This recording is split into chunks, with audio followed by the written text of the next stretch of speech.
Welcome everybody back to the channel.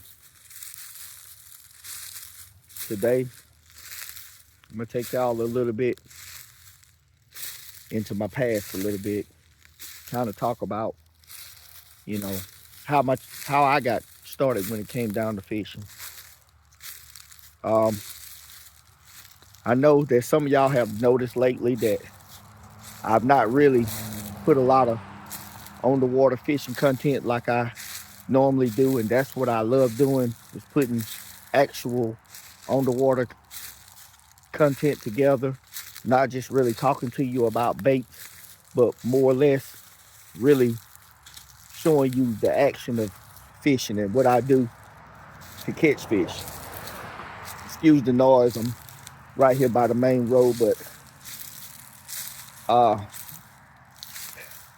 it's been a rough last several months for me, um for my family in general, uh and it has a lot to do with why, excuse me, let me get through these trees. It has a lot to do with why I've not been able to get on the water as much as possible. But about a week or so ago, um, well, actually January the 9th, um, I lost an uncle, I lost a friend, I lost my fishing partner. Um, for you ones that been on my channel for a while, um, y'all seen him on there, my uncle Anthony. So, excuse me, I got to get myself together to get through this video. But I lost my uncle, and you know, life, people,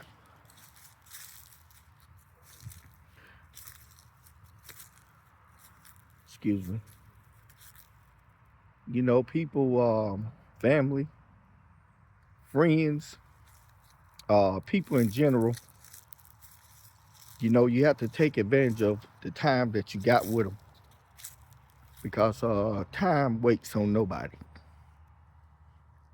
So I just wanted to kind of like take you all back with my past. I'm right here at a place where I grew up. Grew up as a kid in South Carolina, and kind of show you, my one of the first boats that I ever owned, and it was actually a boat that's actually owned. Well, it was bought originally by my brother, and me, my brother, and my uncle, we all used to get in this boat. And when I tell you, we had some amazing times fishing in this boat. Pond hopping, fishing rivers, fishing reservoirs, and you know that's what it is. It's a lot of memories, and a lot of good memories. So I just wanted to kind of like talk to you all, show you this little boat. Um, it's man, this boat probably when it was made, it's probably 40, 50 years old. But as far as like we've had it, it's probably 30 years old, or a little bit older. But I'm gonna turn this camera around and let y'all see it. This right here is an old boat right here. It's a little aluminum jump boat. It's actually a Sears boat. My brother actually bought this boat from one of my uncles. I'm trying to get y'all an angle where y'all can see it. But I think it's a 12-foot long boat. As you can see, it's a boat with rivets in. And we were so wild back in the day, we would, the boat had rivets that would leak. We would get glue and stuff that you put on top of a house or a roof, and we would try to patch in, if you can see all down through the boat, where we used to patch it up to keep water from coming coming inside or try to slow it down. But yeah, the boat itself, it leaked a lot. Right here's the little transom.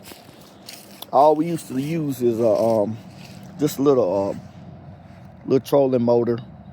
Can't remember how horsepower, what kind of horsepower it was, but it was just a little small trolling motor. But we've kind of kept it around. So yeah, this boat has been around for a very long time. We've kept it for all these years, and I guess it holds a lot of sentimental value, because there's a lot of really fun memories using this little jump boat. And the funny thing about it is, I don't know what the weight capacity of this boat actually is, but my uncle himself was 6'6". Me and my brother was teenagers, young and right at the teenage age, and we wasn't small kids ourselves. But we would be all three, and we would all three be in this boat with 2 batteries to make sure we don't run out of juice, our fishing gear, and we always had to have a cup in the boat, because the boat would leak so much that once it would get so deep, we would just scoop the water out so we can continue to fish. Not one time thinking about, hey, we're taking a big risk doing this, because these boats are notorious for splitting or whatever and sinking and everything else. But we love fishing so much, and we love so much spending time with each other, that we didn't even give it a second thought. So those are memories that I would always have. I hope I never lose the ability to go back and dig into those memories. And so I'm going to tell y'all about one memory that I had.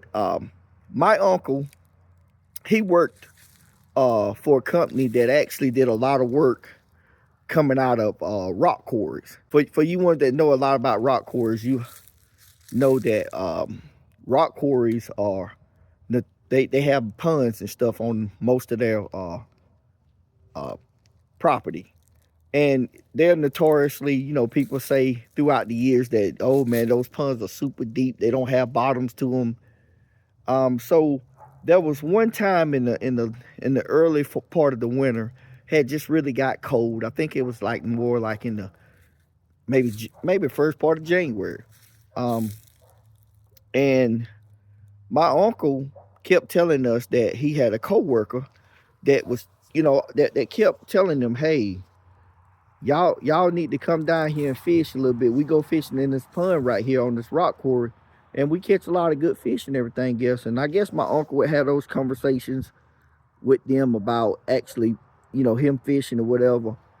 And they would always encourage him to come down there. So he said, well, if I come, I want to bring my 2 nephews. And they told him, yeah, you can bring your 2 nephews.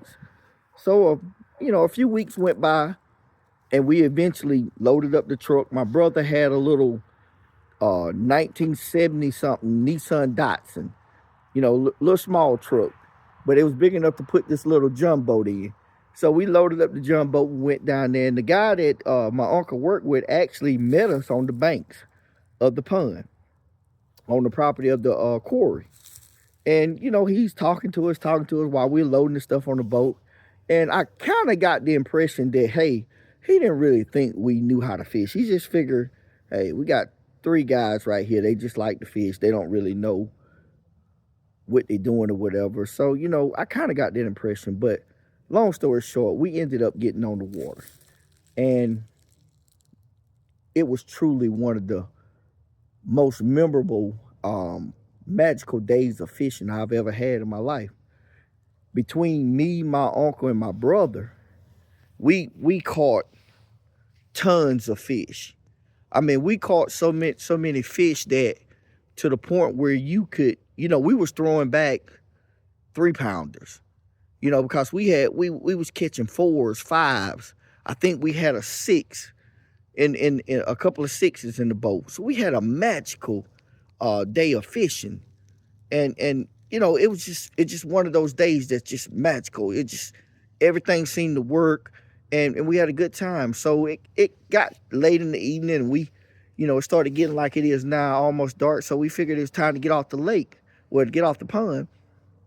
So as we were driving, I seen the guy standing on the banks. And, we just talking, them had a good time, and I'm telling my uncle, when we get to this bank, no matter what, do not show this guy what we caught. Because back then, we had this pond about 5 or 6 miles from here that we grew up fishing when we fished the banks. This jump boat right here, this is the first time I was able to actually get on a boat and fish the water. You know what I'm saying? So that's the beginning of that. But, I always fished on the bank. So I told my uncle, I said, "Uncle, please don't tell this guy, don't show this guy what we caught." My brother was agreement. No, we don't show him. And back then, we that little pond that we grew up fishing that was not too far from here, during the winter times when it was real, real cold, we would call ourselves stocking our pond. You know what I'm saying? So sometime when we would go to other ponds and we would catch fish, due to it being cold and stuff like that, the fish would stay alive a lot longer, as we thought. So anybody out there know what an old potato bag is? Sweet potato bag is like the real big giant bags of potatoes that made out of some type of cloth material or whatever. But you know what a Crown Royal bag looked like.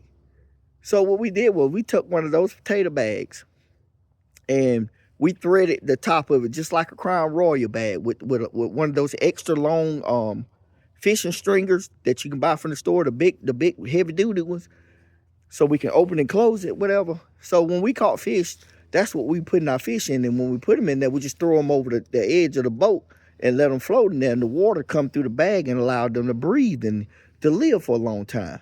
And the actual cold weather would actually help them stay alive, better than they do in the summertime. So when we got to the bank, the guy, he said, "How y'all do?" Monk said, "Oh, we did all right. And the guy was like, "Oh man, that's all y'all did. So you mean tell me y'all went out there and y'all didn't catch any, y'all didn't really catch a lot?" I guess we had that look on our face, and I don't know, my uncle just jumped in his mode. Monk said, What we caught? He grabbed that bag before I knew it and everything else, and he grabbed it. He turned it upside down. He dumped all those bass out on the ground, away, like alongside the bank. And the guy looked down and he was like, "Oh man, that's all y'all caught? That's all y'all caught?" That's what his mouth was saying. But man, y'all, when I tell you his eyes, while his mouth was saying one thing, both his eyes was like dust, like wow. That's what his eyes looked like. But his mouth was saying, "Oh, that's all y'all caught? Man, I thought y'all been out there all that time. I thought y'all were gonna be right there." So he's like, "Well, yeah, we caught these right here." But I'm saying to myself, yeah, I know he lying.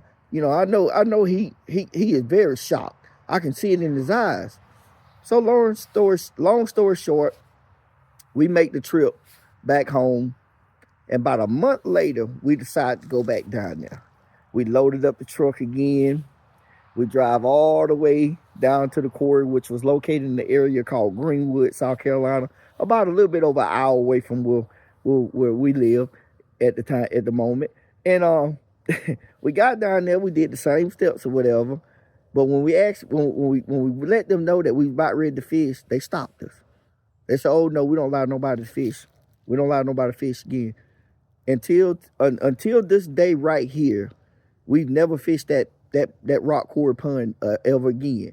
And I always told my uncle, if you would have never showed them the fish and would just kept it the way it was, we would have got a chance to fish again. I said, that guy, he was talking trash, like we ain't really did nothing. But I can tell when he seen those fishes out, his eyes got so big, he was amazed. And that's the reason why we never got to come back down there. So moments like that is just moments where, with my uncle and my brother and spending family time and doing the things that we love to do, like fishing and stuff, it just creates memories. So I highly encourage every one of you out there to, you know, if you got a family member, you know, that loves to fish or interested in fishing, spend time with them. You know, but it don't even have to be fishing, but spend time with your family member, because, you know, life don't wait on anybody. You know, we're here 1 minute, we're gone the next. Get him now. Ain't no joke, boy. Come on out of this water, boy. Come on here now. I'm gonna wear him out. Ain't no joke, y'all. Ain't no joke now. Don't shake. Don't shake now. He called a little something, y'all. That's on you, Jett. Yeah.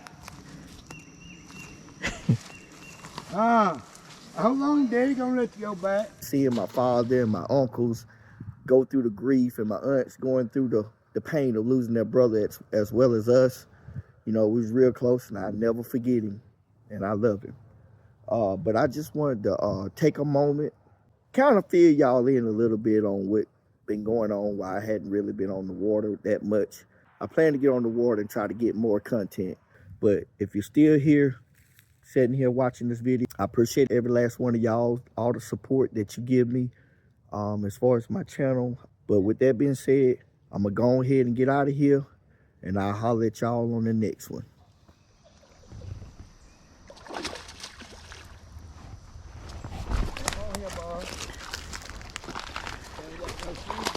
Come on here. Don't go across that water. Come on, John, with the scale. That's a good one. He think he's doing something, y'all. Okay, ain't playing now. You won't get the hook out of their mouth. On you. Boy, I tell you. No, okay. Okay, playing now. Get on back in there.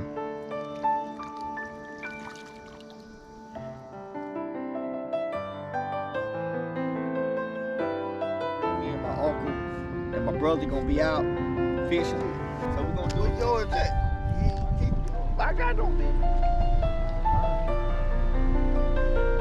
Come on, turn it. Hey, there you go. Right now. So I'm gonna walk over here and let them give you the fish report of what they done. Yeah. How many fish you ended up with today? One. What you catch him on? Plastic one. Rubber one. Okay, you caught one. I think we weighed him. He was a little bit over, almost 1.5 pounds. And but that was his only fish of the day, so y'all know he lost.